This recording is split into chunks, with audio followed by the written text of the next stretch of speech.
warahmatullahi wabarakatuh. Perkenalkan, saya Wahyu Pambudi, NPM 19312302, kelas EF9KX. Mata kuliah pemrograman berbasis objek. Pada kesempatan ini, saya akan mengenalkan sebuah aplikasi berbasis Java dari Sun Microsystem yang gunanya itu untuk membuat aplikasi desktop yang bisa berjalan di beberapa platform seperti Windows, Linux, dan macOS.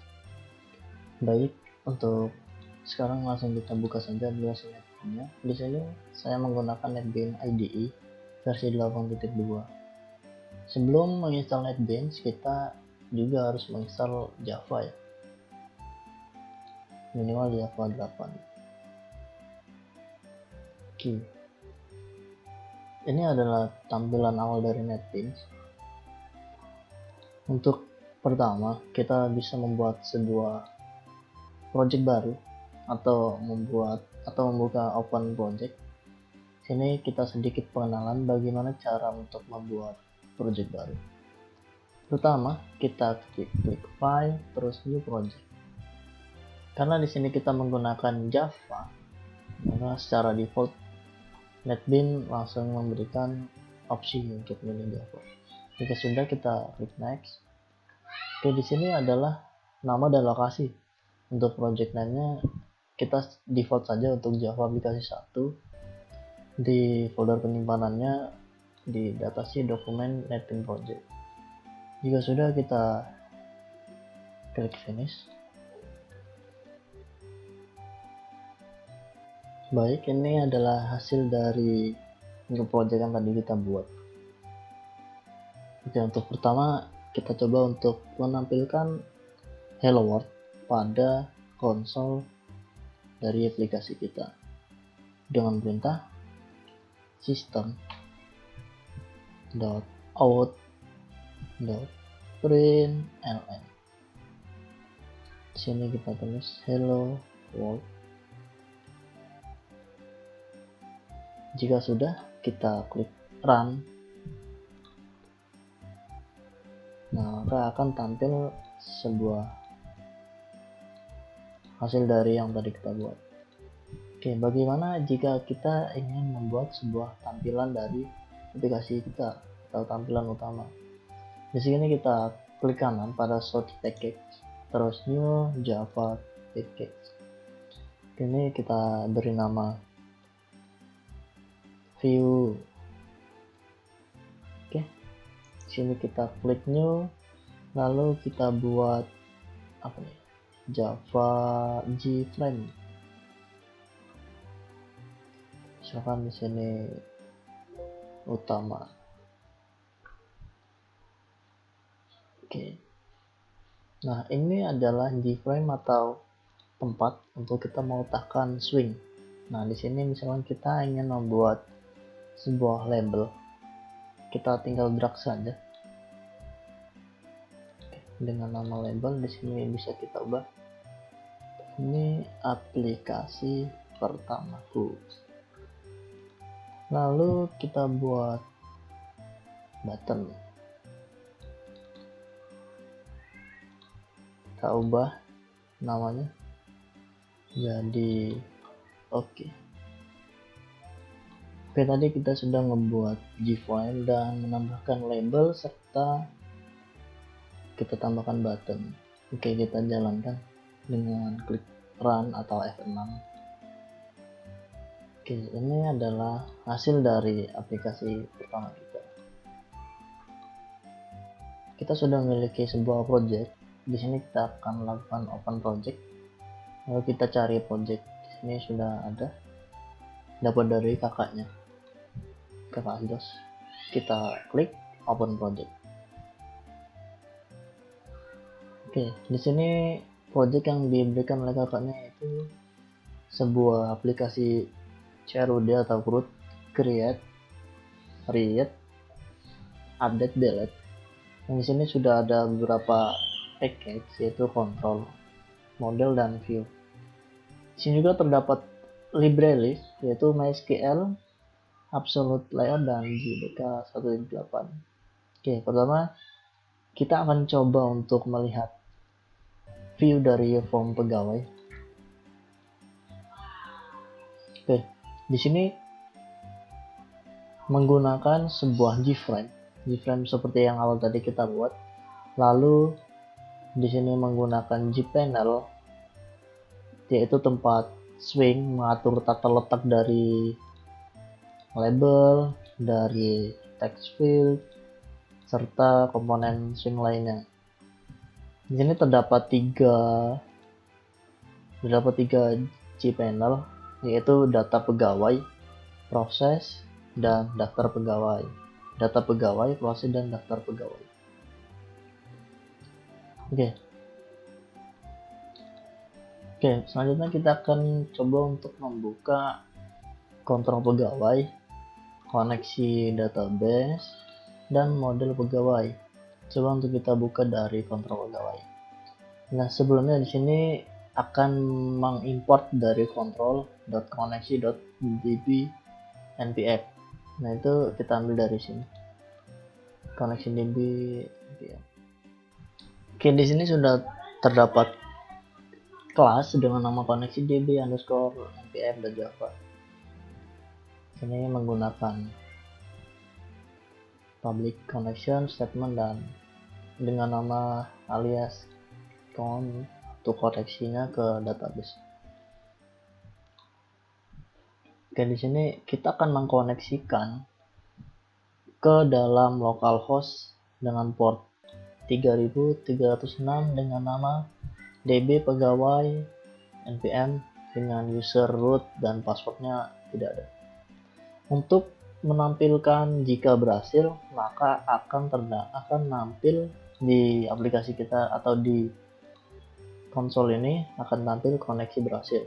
Namun di sini catch atau jika try tidak berhasil, maka dia akan menjalankan catch ini dengan menampilkan errornya itu adalah menampilkan sebuah teks, yaitu koneksi gagal, silakan periksa URL username host atau password host. Oke, itu untuk connection.db. Nah, di sini kita sudah mengimport connection.db beserta pendukung lainnya. Lalu kita buat aplikasi kontrol pegawai. Sebelumnya kita akan mengkoneksikan kelas ini ke dalam database kita. Nah, di sini adalah kita akan melakukan tambah data atau create data, lalu ubah data atau update data, delete data atau hapus data, dan menampilkan pegawai, mencari pegawai. Baik, kita akan coba membaca tuh kode create-nya. Di sini kita membuat public void tambah data dengan model pegawai. Ini ngambilnya dari sini. Nanti kita lihat model pegawai dengan public class private string. Di sini kita menggunakan tipe data string, NIP, string nama, dan string bagian. Oke, kita kembali ke kontrol pegawai. Di sini kita menggunakan string NIP atau NIP, data pegawai .get NIP. Sini gunanya untuk menangkap dari NIP-nya. Oke, di sini string SQL adalah sebuah query yang digunakan untuk menginsert data ke dalam database data pegawai dengan value-nya NIP, nama, dan bagian. Sini kita menggunakan statement try dan catch, gunanya agar menangani error dan tidak langsung meng-close program. Kita menggunakan connect ke database menggunakan execute update. Terus di sini kita menggunakan JOption pen. Jika data berhasil disimpan, maka akan menampilkan data baru berhasil disimpan, lalu akan meng-close dari pop-up tersebut. Cat, jika gagal, maka akan menampilkan data gagal disimpan dan akan menampilkan error dari pesan kesalahan plus errornya. Oke, untuk mengubah data pegawai juga seperti itu. Di sini kita lihat untuk mengubah data pegawai masih sama menggunakan data-data yang tadi, model pegawainya, hanya berbeda pada query MySQL-nya. Sini kita menggunakan update tabel pegawai atau update tabel dari database dengan nama tabel pegawai. Lalu kita mengset untuk mengubah nama, bagian, dan nick. Tak lupa di sini kita menggunakan statement try dan catch juga. Untuk jika berhasil akan menampilkan data pegawai baru berhasil diubah, namun jika gagal akan menampilkan data gagal diubah dan menampilkan errornya, pesan error dari catch tersebut. Untuk menghapus data pun sama. Di sini kita menggunakan namanya primary key, atau di sini kita primary key-nya menggunakan nip ya. Jadi untuk menghapus pada query-nya adalah delete from, hapus dari tabel pegawai di mana nip sama dengan nip yang akan diinput oleh user nanti ketika aplikasi digunakan.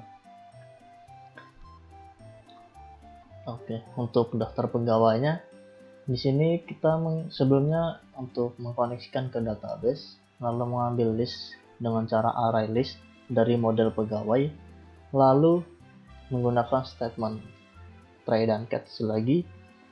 Untuk menampilkan data dari dalam database, kita menggunakan query select bintang from yang artinya mengambil semua data yang ada dalam tabel pegawai. Oke, seperti itu. Untuk mencari pegawai, nah di sini kita menggunakan array list juga untuk menampilkan semua data pegawai, lalu menggunakan statement try dan catch, lalu kayak di sini dengan query string SQL yang isinya query untuk mencari data pegawai sesuai dengan need ataupun nama. Oke, jika berhasil, dia akan menampilkan atau melakukan perulangan untuk menampilkan data yang sesuai dengan kita inputkan dalam kolom pencarian. Jika gagal, maka akan menampilkan error bersama pesan errornya dan akan menampilkan data pegawai tidak ada. Oke, berikutnya tadi kan sudah desain sekilas, coba kita lihat pada source di sini. Di sini adalah beberapa kode yang digunakan untuk fungsi-fungsi pada tampilan dari Gframe dan tata letak tadi. Oke, di sini ada beberapa fungsi yang digunakan misalkan untuk konfirmasi keluar. Nah, kita akan membuat sebuah kodenya atau codingannya di sini. Jika yang keluar maka akan menampilkan opsi, yaitu ada pertanyaan dia yakin keluar from gitu. Terus untuk button hapus juga di sini. Apakah yakin ingin menghapus data? Begitu pula untuk yang ubah, simpan.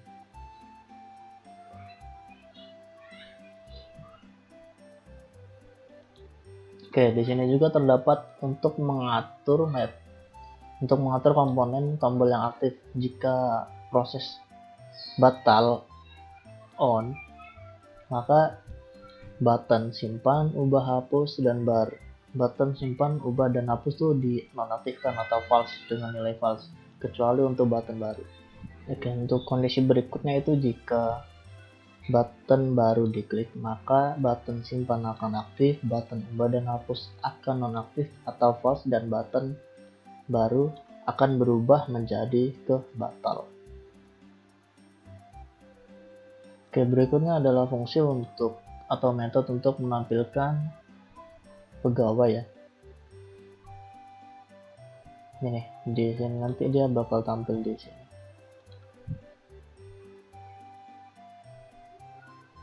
Oke, berikutnya kita akan coba untuk menjalankan aplikasi kita. Tapi sebelum itu kita akan membuat database menggunakan SunPP. kita akan ekspor dulu database-nya. Oke, kita start Apache-nya untuk membuka PHP MyAdmin, lalu akan start MySQL-nya. Oke, kita buka localhost /php MyAdmin. Oke, untuk mengekspor data, di sini coba kita lihat dulu nama database-nya. Oke, ini localhost db pegawai dengan npm. Kita copy saja. Kita buat database baru. Klik new, lalu nama database-nya. Ini hasil dari copy paste tadi. Lalu create. Oke, database sudah kita buat. Karena kita sudah memiliki database di sini. Kita akan lakukan ekspor saja. Kita copy dulu alamatnya, lalu ekspor. Kita impor maksudnya. Kita cari di penyimpanan kita. Oke, di sini sudah ada. Kita open. Jika sudah, kita akan go. Oke, data sudah berhasil kita ekspor dari MySQL. Berikutnya kita akan menjalankan aplikasi kita dengan F6 ataupun running. Oke, di sini akan tampil nih. Tadi ya, jika koneksi ke database berhasil, maka ia akan menampilkan koneksi berhasil.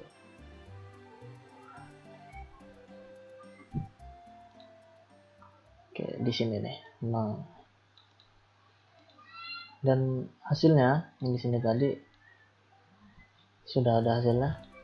Nah, ini adalah data-data yang sebelumnya sudah di input dari kakaknya. Oke, kita coba hapus ya. Hapus. Ini akan menampilkan apakah? Yakin data yang dihapus? Yes.